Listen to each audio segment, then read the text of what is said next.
said, my name is Mary Beth Schaefer, and I'm going to start off talking to you a little bit about what we do and the kinds of publications that we put out. So we are a nonpartisan, independent department of the Texas House of Representatives, and the main reason we exist is to provide impartial and objective information to members of the Texas House on issues that are coming before the Texas legislature or that are currently before them. We produce research articles on a lot of different issues affecting state government, written something on ballot selfies. Janet just wrote a school finance report. We had another analyst write something on powdered alcohol. It really runs the gamut from the types of things that affect state government. And we have 9 year-round staff members, so including the 3 of us, almost half of us are here today.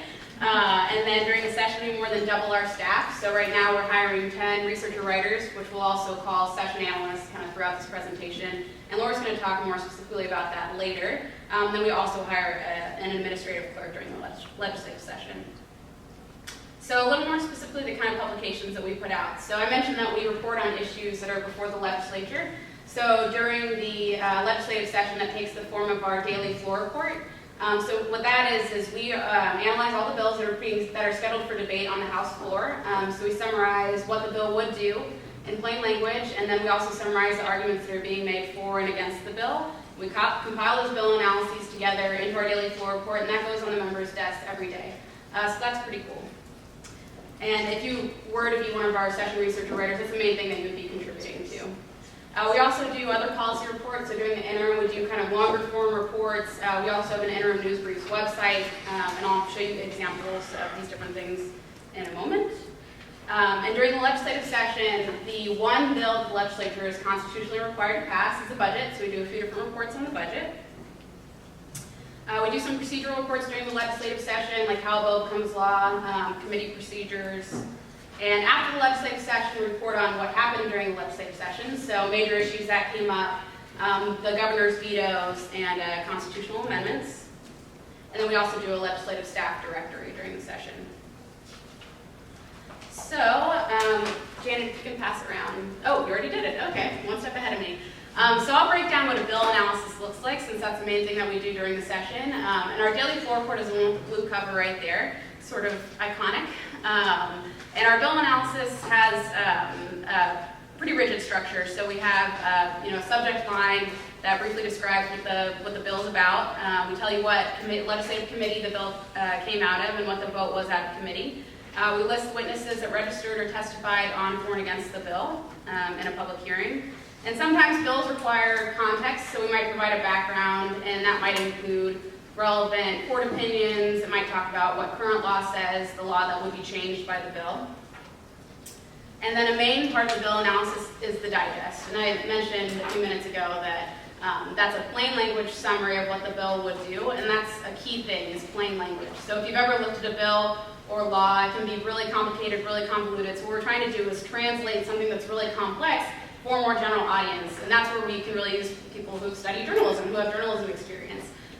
So Professor Fox mentioned that my master's in science and technology journalism, that's something I really learned how to do, was take complex scientific information and how can I present this for a general audience. And so that's, I think, something that I can really use at HRO. And then another main part of the bill analysis is the arguments. So we don't attribute our arguments to specific people or groups. Instead, we group them together as supporters say and opponents say. And what we're trying to do here is keep the arguments as measured as we can and as balanced as we can. And we're trying to reflect, all the different viewpoints that that someone might have about a particular piece of legislation. And then I mentioned those other policy reports that we do during the interim. So we do these focus reports, and those are more in-depth policy reports. So this is a report that I published kind of recently, or all of us together published it, but that I was the main writer on. And it was about financial exploitation of the elderly and what the legislature might do this coming session to curb financial exploitation of the elderly. And so I guess I wanted to give you an idea of the kind of work that I put into it. So as part of my research, I read a lot of different government reports, news articles, sifted through government websites. There are some organizations that compile, a bunch of other state laws, like the National Conference of State Legislatures and the American Bar Association. I read a lot of Texas law, and that takes some time, and then other state laws as well. It also involved watching hearings that are related to the topic and getting a context for the legislative history of different pieces of legislation related to financial exploitation of the elderly. And a big part of what we do, as an analyst at least, is calling people and emailing people, reaching out to different interest groups about different arguments that could come up on pieces of legislation, on proposals. It's also calling people and getting backgrounds. It's a lot of the same skills you use as reporting that go into working at House Research. Another type of publication that we do is our interim news articles. And so I didn't write either of these, but I edited the one at the bottom of the page, so you can criticize me on that later. What I do as an editor in that role is a lot of fact checking and making sure we're presenting, the current law and all these different issues in an accurate way. And a big part of it is also making sure that the language that we're using is impartial, because we are a nonpartisan organization. And then, of course, looking at the grammar and organization and those types of things. And another thing about the interim news articles, a little more timely aspect to it than our books reports. And sometimes they're a little bit shorter, it just kind of depends.